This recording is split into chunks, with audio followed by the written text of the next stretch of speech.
Indalécio Gomes Neto nasceu no Rio Grande do Sul, na cidade de São Francisco de Paula, em 23 de fevereiro de 1941. Formou-se na Faculdade de Direito da Universidade de Caxias do Sul. Foi juiz togado do Tribunal Regional do Trabalho da Nona Região, promovido por merecimento.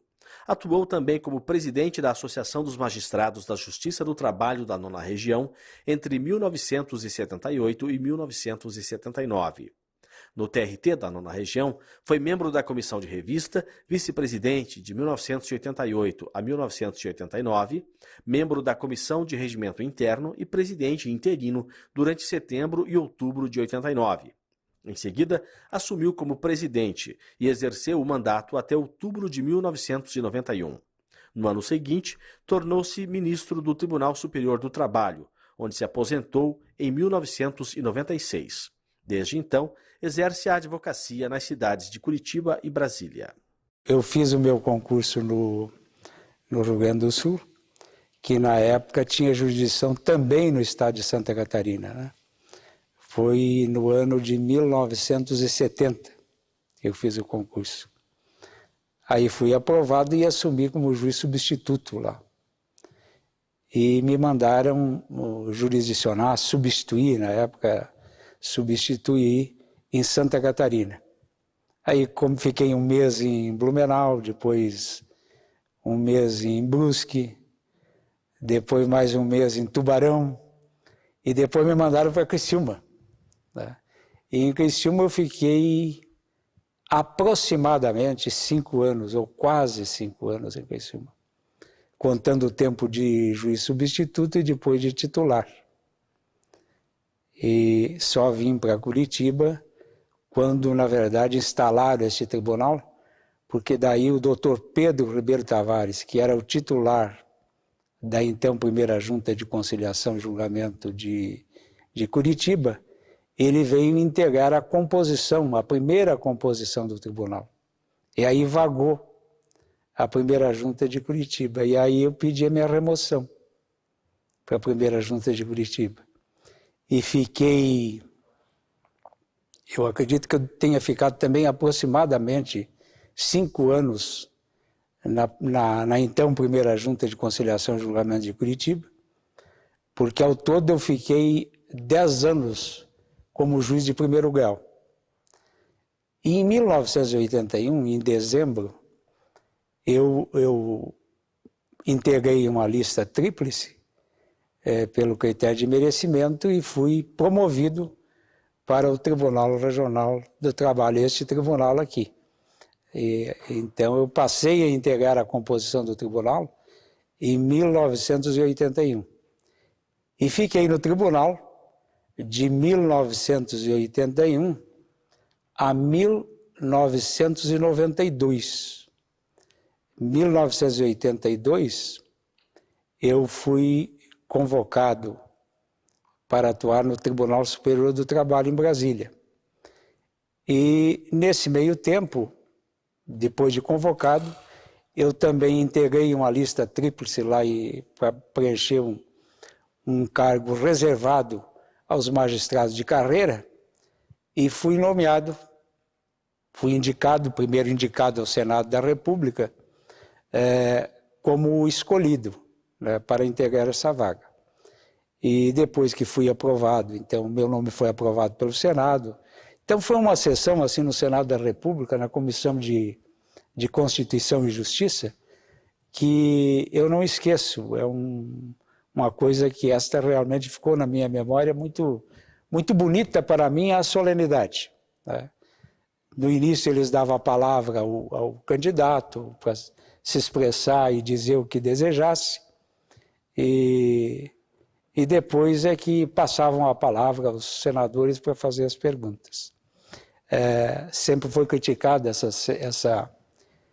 esta sessão da Comissão de Constituição e Justiça porque se dizia ou se diz que às vezes não investigam muito os candidatos. Né? Nós sabemos que na Suprema Corte Americana, às vezes vão meses, né, depois que o nome é remetido ao Senado da República, né, para aprovar a indicação do presidente da República. Aqui é mais rápido, né? Mas no meu caso e no caso de outros ministros, porque no dia lá também tinha um juiz federal que estava sendo indicado para ser ministro do Superior Tribunal de Justiça. No nosso caso, eles questionaram bastante. E eu achei muito bom, para mim foi muito prazeroso, né? Então, em 92, eu tomei posse no Tribunal Superior do Trabalho como ministro, depois de nomeado pelo presidente da República, na época o presidente Itamar Franco, que tinha assumido a presidência, e fiquei no TST aproximadamente, não cheguei a completar bem, 4 anos. Depois, meus filhos naquela época estavam naquela faixa de adolescência e tinham uma dificuldade de adaptação em Brasília, porque a terra deles, eles sempre me diziam, tua terra pode não ser Curitiba, mas a nossa é. E tinham muita vontade de retornar a Curitiba, né? Por isso que eu saí, e me recordo que os colegas na ocasião diziam que eu estava saindo muito precocemente ainda do TST. E, na verdade, foi, né? Eu requeria aposentadoria, eu estava com 55 anos, poderia ter ficado mais 15 anos, aliás, estaria lá até hoje, se quisesse, né? Porque ainda não teria tempo para cair na compulsória, né? Mas, como eu disse na minha despedida do TST, né, tem 2 instituições que, para mim, são muito importantes na vida, né, que é a instituição familiar, ao qual eu tenho um apego muito forte, e a instituição da justiça, na qual eu entrei por uma efetiva vocação, com aquela vontade desde menino ginasiano, na época nós tínhamos o ginásio, de ser magistrado. Isso é uma coisa que já nasceu, despertou esse interesse dentro da minha casa, né?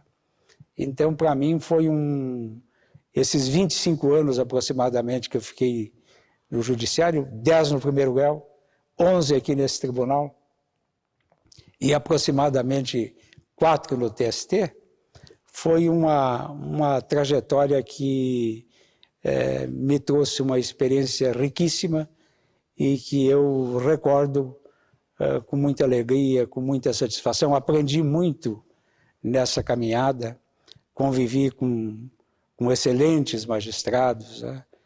Opiniões divergentes, sim, mas isso é próprio, é da essência da democracia, né? Ainda mais num colegiado, né?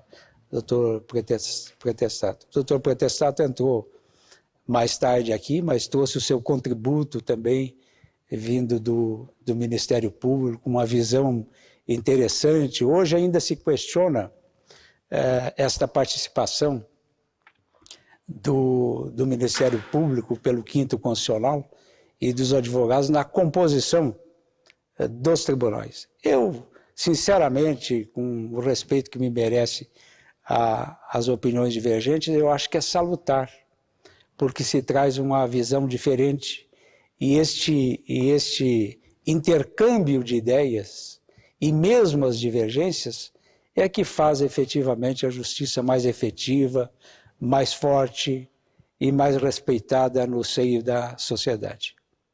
Então a minha, digamos assim, a voo de pássaros, a minha trajetória dentro da magistratura foi mais ou menos essa aí.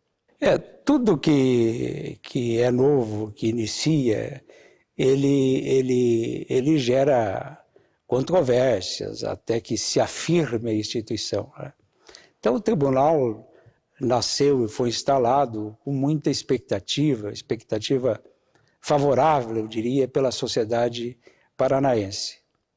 Mas as instalações, evidentemente, eram extremamente modestas, né? O tribunal se instalou ali na 13 de maio, entre a Doutor Pedrosa e a Visconde de Guarapuava, e era um prédio extremamente pequeno, mas foi o possível na ocasião.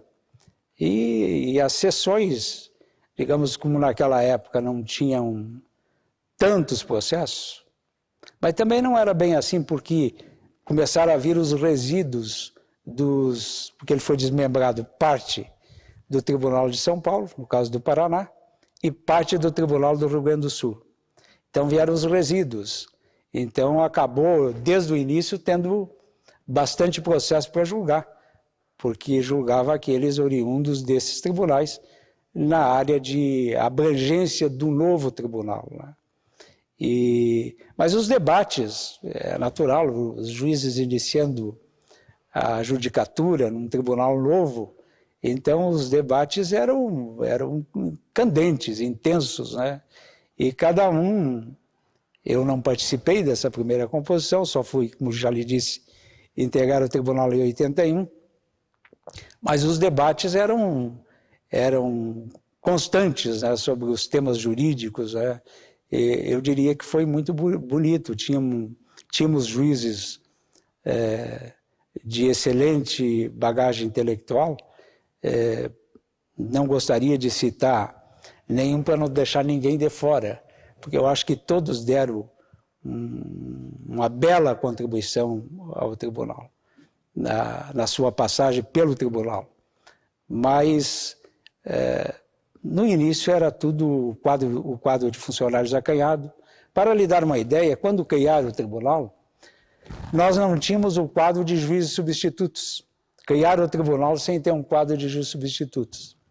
Aí os juízes de primeiro grau, titulares de juntas, eles tinham que ficar acumulando várias unidades judiciárias, né, para poder funcionar. Eram poucas no Paraná, mas de 76 até 79, quando tomou posse a primeira turma de juízes concursados pelo tribunal, não se poderia tirar nem férias, porque como é que ia tirar férias?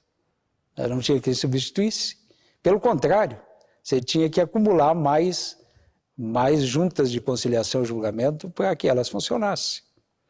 E tinha um colega nosso que ele presidia uma junta de menor movimento, então esse ficava às vezes com 3, 4 juntas para tocar ao mesmo tempo, né? Então, uma semana ele fazia audiência numa segunda, noutra terça, quarta e quinta, e ia levando, né? E isso foi até 1979. Tanto que, quando assumiram os novos juízes, todo mundo tinha muitas férias acumuladas, doutor Protestanto, porque as férias não foram possíveis serem gozadas, usufruídas nesse período, né? Nós não tínhamos na época uma indústria forte, como o senhor frisou, né? Então a economia do estado do Paraná, ela era baseada principalmente na agricultura, né? no agronegócio, né? Digamos assim. Mas o agronegócio da época também não era o agronegócio de hoje, né? Eu recordo-me que visitei no interior do Paraná uma fazenda de café que tinha sido dizimada por aquela geada de 1970, neve, de 75, já de neve. E o fazendeiro lá ficou tão desestimulado que acabou uma plantação de café. Então ele me mostrou lá, tinha mais de 60 casas que abrigavam aquele pessoal, e aquelas casas todas estavam fechadas na fazenda, né? Por conta disso, surgiram muitas reclamatórias trabalhistas também no meio rural, decorrentes do meio rural. Quer dizer, na verdade, a Jada expulsou da plantação de café os agricultores, e eles foram obrigados a fazer demissões, às vezes, em massa, porque o café, não sei se agora é assim, mas na época demandava muita mão de obra, né? Então, e no comércio em geral também tinha muitas ações, né? Mas nada, digamos, comparável a hoje que o mundo mudou completamente, e o estado do Paraná não foi exceção, mudou. E sobretudo após ou na gestão do governo Lerner, que foi governador do estado, houve uma atração muito forte de indústrias para o estado do Paraná. Então, a partir daí, passou a ter um novo panorama, e e o Estado do Paraná passou também a ter um peso econômico na parte industrial muito forte. Discutia-se muito que essas indústrias automotivas traziam, ou melhor, iriam contratar pouca mão de obra. Mas o que se constatou é que aonde essas indústrias foram montadas, eu, por exemplo, conheci São José dos Pinhais, floresceu ali uma atividade econômica enorme, porque é a parte da construção civil, é o supermercado, é a farmácia, são as empresas prestadoras de serviços, as empresas que fornecem peças. Então, na verdade, houve uma forte demanda em razão da instalação dessas indústrias. E, como consequência, claro, as demandas trabalhistas aumentam, até porque nós temos uma legislação que é muito complexa, muito minudente, e que foi uma legislação importante, digamos, no Brasil, antes da industrialização, quando o Brasil estava entrando numa industrialização estimulada pelo Estado, né? A partir da era do Getúlio Vargas, né?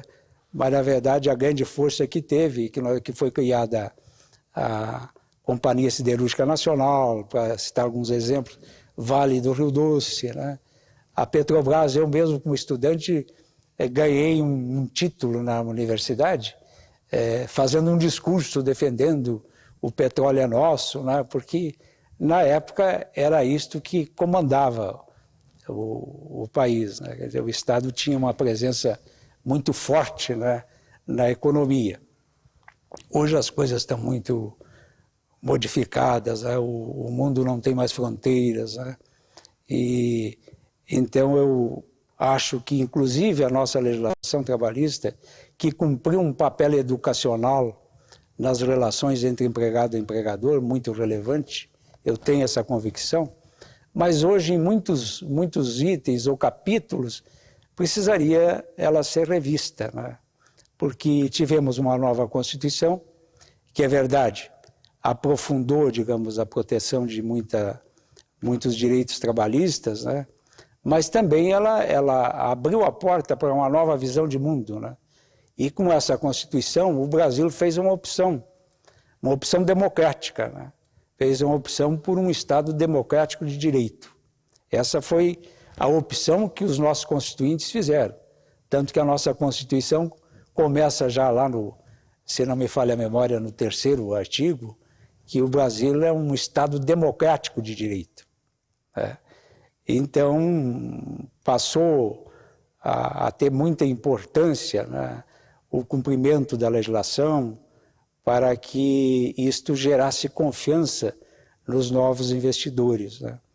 Mas como a legislação é muito, digamos assim, engessada, às vezes não sobra espaço para que esses atores da produção, que é o capital e o trabalho, que, diga-se de passagem, a nossa Constituição também conferiu a eles igual peso.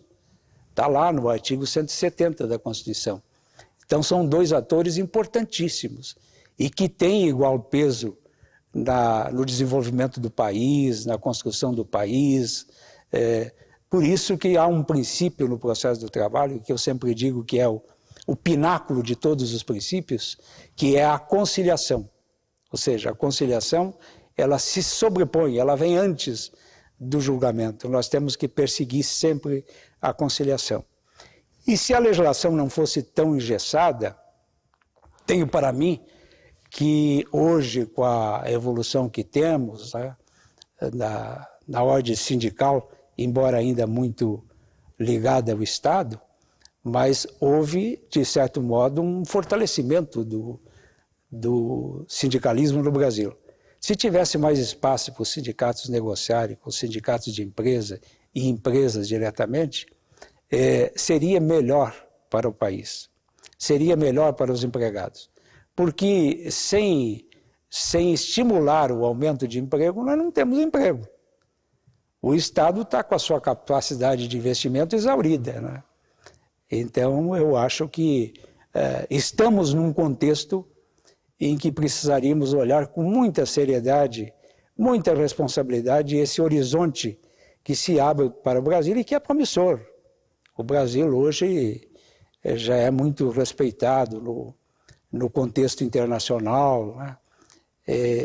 Mas nós temos concorrências com os nossos produtos. Se nós não tivermos flexibilidade para, de repente, um produto de outro país similar ao nosso sai muito mais barato, já que temos uma carga tributária enorme, muito pesada, que vai aproximadamente, oscila entre 38% a 40% do PIB,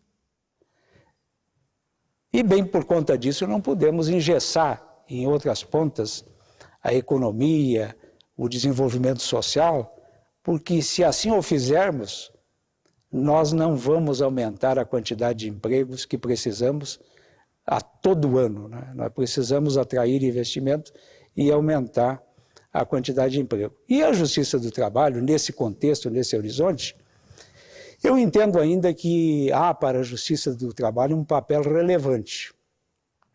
Relevante no sentido de dar uma direção às partes, tanto o capital quanto o trabalho, que normas, que rumo deve seguir para que ambos os lados se entendam e contribuam cada vez mais para o desenvolvimento do país.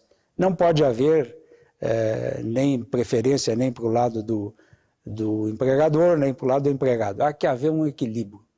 O juiz, eu sempre digo, não é um santo, né? Mas ele tem que ficar equidistante das demandas, dos interesses das partes para poder decidir com isenção e mirando aquilo que é melhor para o país. Um juiz de tribunal na época, hoje desembargador, né? Ele tinha um assessor e um quadro de funcionários. Recordo-me que eu tinha no meu gabinete, eu não quero incorrer aqui num livro que eu li há uns meses atrás, que se intitula Falsas Memórias, né? Mas no gabinete do juiz era no máximo 4 servidores. 4 servidores. E tinha um volume, não nada comparável com o de hoje, mas tinha um volume grande de processos, né? E as condições eram... Agora, esse tribunal aqui, particularmente, eu devo dizer ao senhor o seguinte, porque a sua pergunta é também no plano material e político. No plano político, nós sempre tivemos ampla liberdade de trabalhar. Eu, por exemplo, sou um juiz que enfrentei um período ainda do governo dos militares, né, que tinha o AI-5. Eu nunca fui pressionado, até porque nunca fui do tipo do juiz que me deixaria pressionar, né? Não me deixaria. Eu votei sempre com a minha convicção, posso ter errado, e evidentemente que quem julga tem que contrariar interesses e está sujeito a errar como qualquer atividade. Mas o desejo era acertar, né? E nunca fui pressionado por militar, por autoridade política, de qualquer ordem, a decidir deste ou daquele modo. Recebia os advogados sem qualquer constrangimento, a porta do meu gabinete era aberta, os ouvia com educação e depois decidia com a minha convicção. Então esse episódio aí que o senhor, essa época que o senhor frisou aí, era mais ou menos assim. Poucos funcionários, se trabalhava muito. Eu ainda era daquela geração de juízes que levava processo para casa, né? E estudava muito os processos em casa, né? Estudava, também lecionava na faculdade, então tinha que misturar tudo isso, né? Atender os meus deveres da faculdade e os meus deveres da judicatura. Embora eu sempre entendia que deveriam prevalecer os interesses da judicatura, porque para este é que eu fiz concurso, é este que me remunerava e ao qual eu tinha que dedicar toda o meu trabalho, o meu conhecimento a respeito dos processos para proferir uma decisão mais justa, a mais equilibrada possível. Eu fui vice-presidente do Dr. Leonardo Abage, né? De saudosa memória, né? O Dr. Leonardo Abage, nós tivemos um entrosamento extraordinário. Ele era uma figura humana singular, né, Dr. Protestante.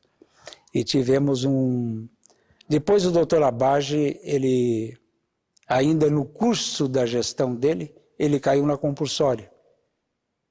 Fez 70 anos, né? E eu fiquei com ele, no gabinete dele, até o último minuto do dia, né? Eu o acompanhei até o carro ainda, né? Quando ele foi embora, naturalmente que ele estava tomado de uma forte emoção, que é natural. O cidadão, depois de ser juiz por tantos anos, de repente cai na compulsória e diz: a minha carreira de magistrado da ativa acabou aqui, né? Então eu me recordo desses fatos assim, mas foi um período muito bom. A gente trabalhava, eu diria, juntos, né? E ele era um magistrado, era um conselheiro. Toda gestão, seja ela de quem for, ela tende a agradar e desagradar. Mas eu não assumi com o propósito de desagradar ninguém. Eu assumi com o propósito de fazer a melhor gestão possível. E eu tinha, no meu horizonte de administrador, o desejo de adquirir uma nova sede para o tribunal,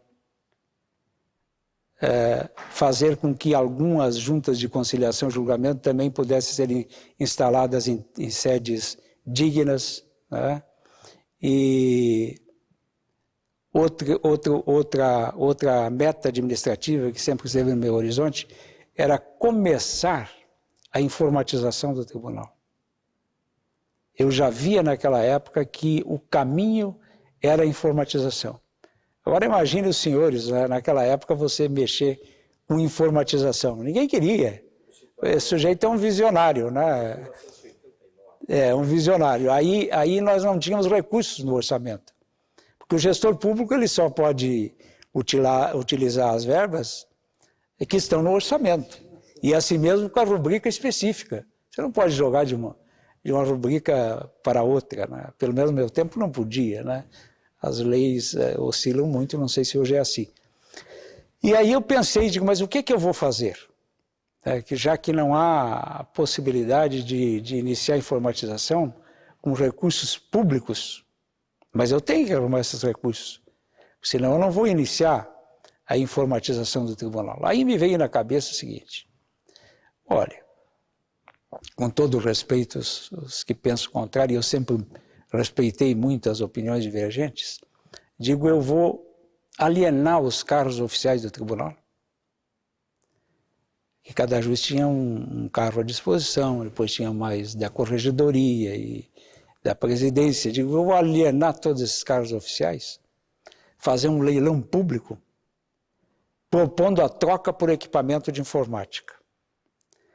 Isso criou um certo frisson no tribunal, o que é natural.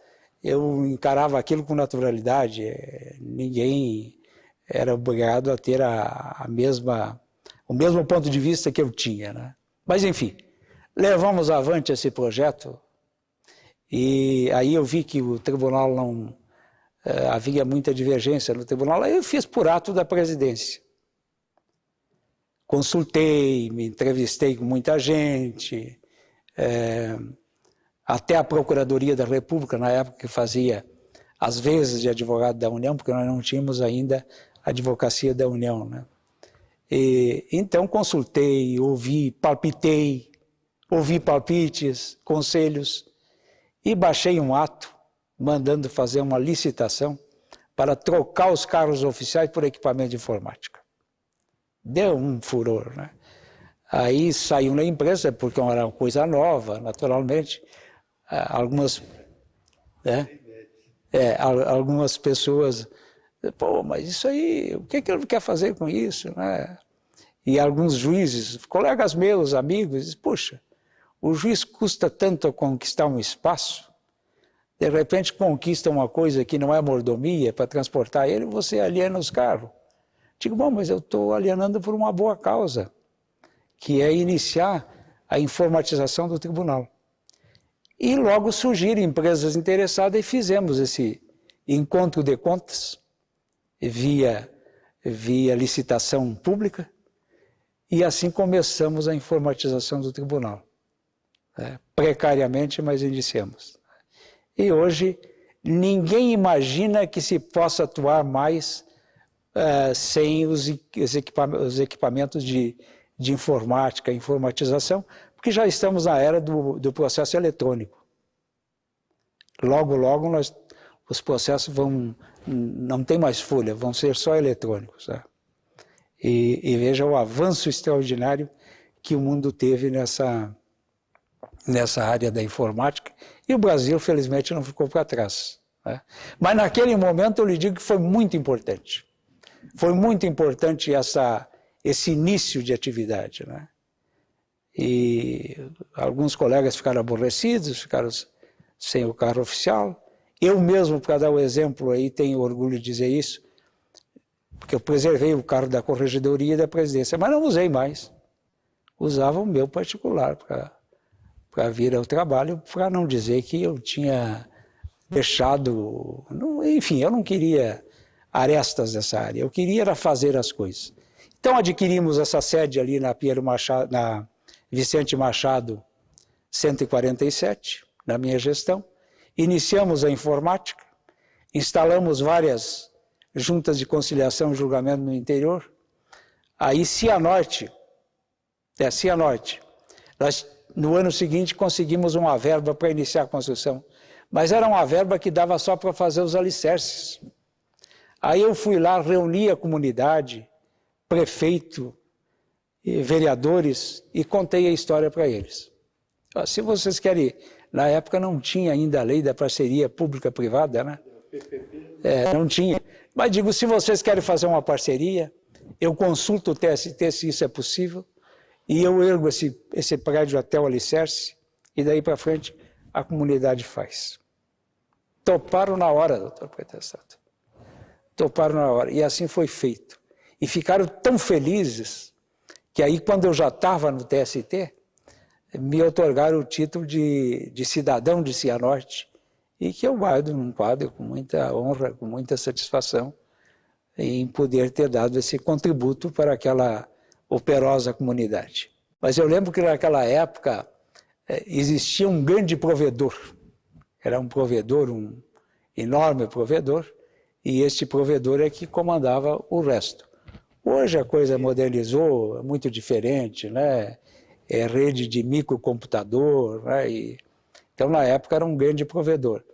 Mas parte considerável dos funcionários dos juízes ainda preferia fazer na máquina de datilografia, porque era com esse instrumento que estavam acostumados. Na minha época foi muito difícil, né? Porque o tribunal não tinha um quadro de informática. Então a primeira providência que eu fiz foi criar um anteprojeto de quadro de servidores da área de informática, e remeter ao Tribunal Superior do Trabalho para que o tribunal enviasse ao Congresso Nacional.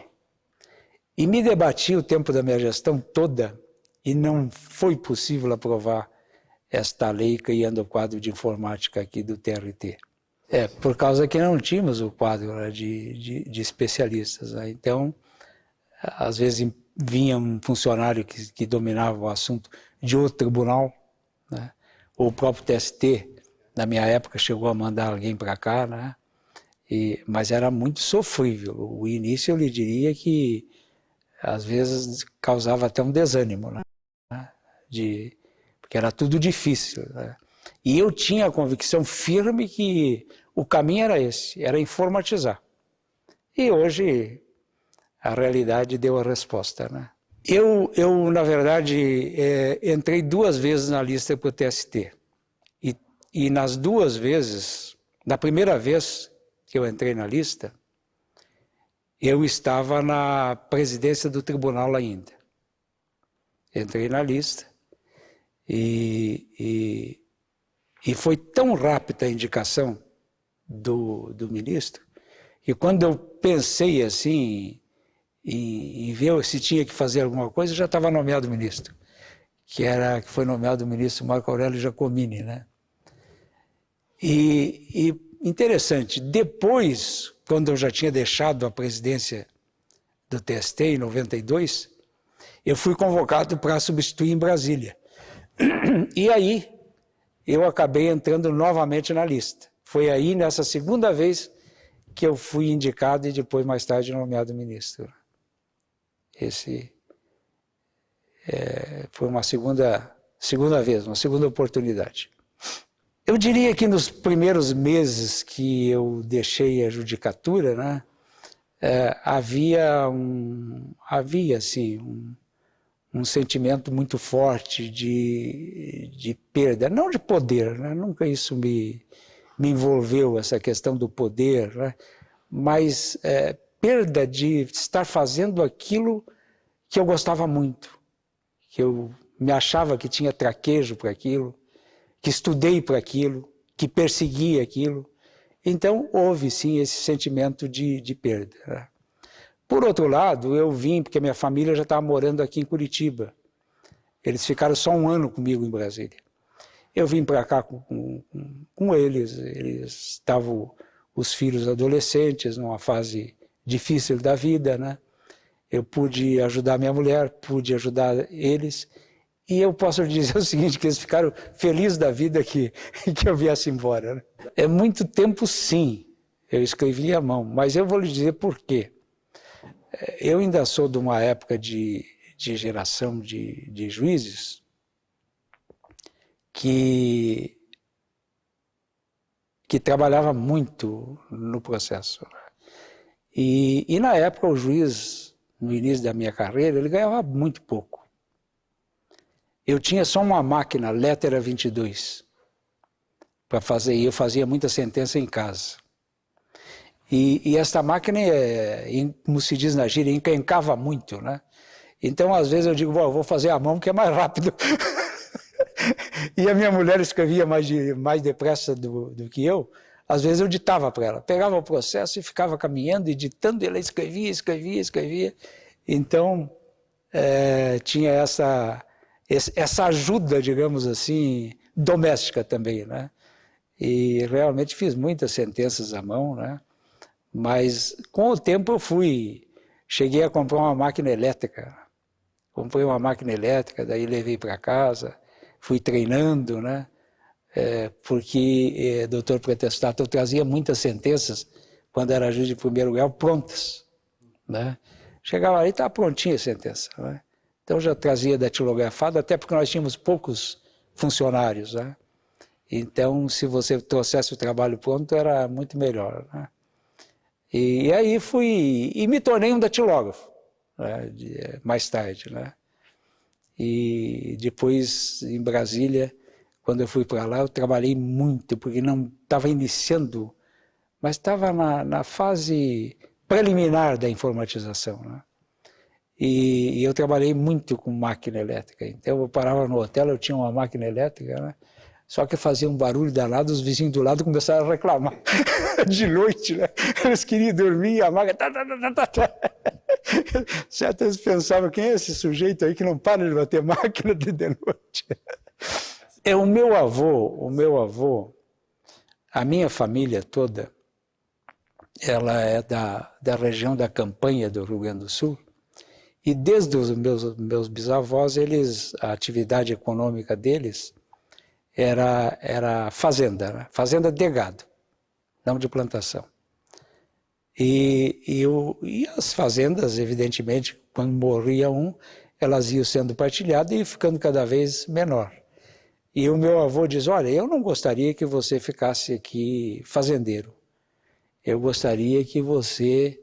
Ele tinha um juiz de direito que era muito amigo dele e que às vezes ia lá na fazenda dele domingo comer churrasco. Ele dizia, eu gostaria que você fosse juiz de comarca. Eu vi aquilo, nem sabia direito, um menino de 9, 10 anos, o que era aquilo, né? Mas aquilo foi amadurecendo na minha cabeça, né? E eu, sobretudo, quando entrei no ginásio, na época tinha o ginásio, eu já entrei com essa direção e essa convicção. Formei-me um pouco tarde, porque a minha família, como eu digo, era oriunda da campanha, né? E eu frequentava muito as escolas de campo, então, na verdade, eu fui para a cidade e já era um menino grande, né? Ou como se diz lá no Rio Grande do Sul, um guri grande, né? Então, me formei com 28 anos. Mas no mesmo... Isso foi em 16 de dezembro de 69. 7 de janeiro abriram as inscrições para juiz, e como eu tinha feito aqueles estágios no fórum, aqueles 2 anos, doutor Pretestato, foram validados, né, com esse estágio. Eu já me inscrevi para juiz do trabalho e juiz de direito, e na verdade eu conhecia mais e tinha mais contato e intimidade com o juizado de direito, né? E fui indo, fazendo os 2 concursos. Quando eu estava já nos últimos exames, felizmente estava passando nos 2, o concurso para juiz do trabalho andou um pouco na frente. E aí eu fui nomeado, em 1971. Aí eu fui, mas antes de ser nomeado, eu fui consultar alguns professores, dentre os quais eu destaco o desembargador aposentado hoje, Herman Homem de Carvalho, que era um processualista, até tem livros editados. O desembargador Daiello, que foi o pai das escolas da magistratura, foi quem iniciou as escolas da magistratura, perguntando para eles o que eu deveria fazer. Vou ser juiz de direito ou juiz do trabalho? Eles me perguntaram, mas qual é a área que você tem mais intimidade? Eu tenho mais como juiz de direito, que é a área que é o escritório que eu estagiei no fórum, então é natural que é a área que eu conheço. Daí um deles me botou a mão no ombro, não pense 2 vezes. Juiz do trabalho, você vai para cidades melhores, você pode aprofundar melhor o teu estudo, porque é uma área específica, né? E tem um detalhe que também a gente não pode ignorar no início da carreira. Pago melhor do que o juiz de direito, né? Então eu vim para a Justiça do Trabalho por conta desses conselhos e me dei muito bem, foi uma judicatura para mim muito, digamos, de memória muito saudável. E eu me orgulho muito de ter pertencido a esta jurisdição da Justiça do Trabalho, ao Tribunal da 9ª Região, também por um outro aspecto, né? Ao longo da vida desse tribunal, um país que, lamentavelmente, a gente, a todo momento aí, houve a descoberta de atos de corrupção, nunca, com toda a sinceridade da minha vida, nunca ouvi qualquer questionamento quanto à correção dos juízes integrantes do tribunal. Nem no meu tempo e nem agora. Nunca ouvi nada.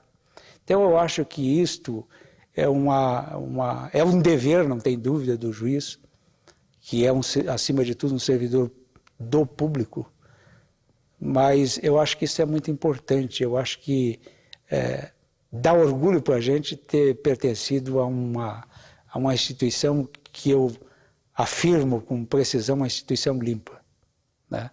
Pode-se ter divergências de pensamento, de enfoques, mas, como eu disse já lá atrás, isto também é salutar porque faz parte do regime democrático. Na pessoa do seu presidente, o desembargador Ney de Freitas, por essa iniciativa de fazer esse resgate da memória da Justiça do Trabalho da 9ª Região e da sua trajetória desde a instalação deste tribunal até os dias de hoje. E eu tenho também a firme convicção que este tribunal seguirá honrando essa tradição de equilíbrio, de ponderação, de lisura e dando a sua contribuição para o aperfeiçoamento das nossas instituições.